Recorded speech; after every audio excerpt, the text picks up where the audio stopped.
জুলাই গণঅভ্যুত্থানের প্রথম শহীদ আবু সাঈদ হত্যায় সংগঠিত মানবতাবিরোধী অপরাধের মামলায় 2 জনকে মৃত্যুদণ্ড দেওয়া হয়েছে। মামলায় 30 আসামির মধ্যে 3 জনকে যাবজ্জীবন কারাদণ্ড দেওয়া হয়েছে। অন্য 25 আসামিকে দেওয়া হয়েছে বিভিন্ন মেয়াদে সাজা।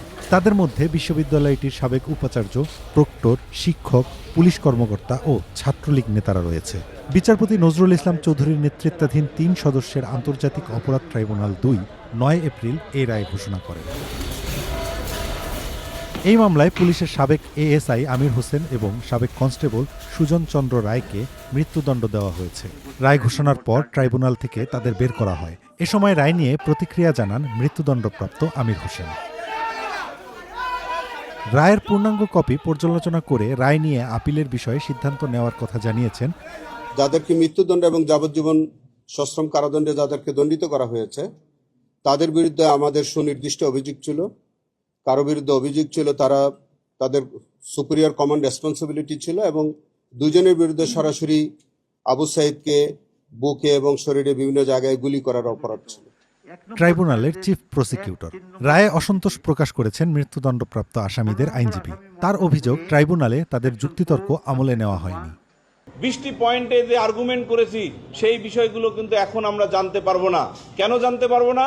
কারণ অনারেবল ট্রাইব্যুনাল শুধুমাত্র substance of the findings as well as operative part of the judgment ঘোষণা করেছেন। ট্রাইব্যুনালের আপাতত উক্ত রায়ে সংক্ষুব্ধ প্রত্যাশার নিরিখে যেহেতু আমরা প্রত্যাশা অনুযায়ী খালাস পাইনি, আমরা রায়ের কপি অর্থাৎ পূর্ণাঙ্গ রায়ের কপি হাতে পেয়ে পুঙ্খানুপুঙ্খ বিশ্লেষণ করে মহামান্য আপিল বিভাগে দায়ের করে আপিল শুনানি অন্তে খালাস পাবো বলে দৃঢ়ভাবে বিশ্বাস করি ইনশাল্লাহ। রায় ঘোষণার সময় ট্রাইব্যুনালে উপস্থিত ছিলেন আবু সাঈদের 2 ভাই। ট্রাইব্যুনাল থেকে বের হয়ে রায় নিয়ে অসন্তুষ্টি প্রকাশ করেছেন তারা।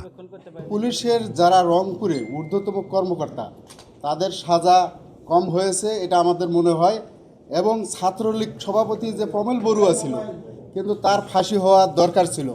আমাদের পরিবারের পক্ষ থেকে প্রমেল বড়ুয়ার বিচারে অসন্তুষ্ট আমরা প্রকাশ করছি। আমাদের অসন্তুষ্টির জায়গা হচ্ছে যারা পুলিশের যারা গুলি করলো তারা হলো একটা ঊর্ধ্বতন কর্মকর্তার নির্দেশে করছে। যারা ঊর্ধ্বতন কর্মকর্তা ছিল তাদের কারো ফাঁসি হয় নাই। এই ক্ষেত্রে আমাদের অসন্তুষ্টি আছে।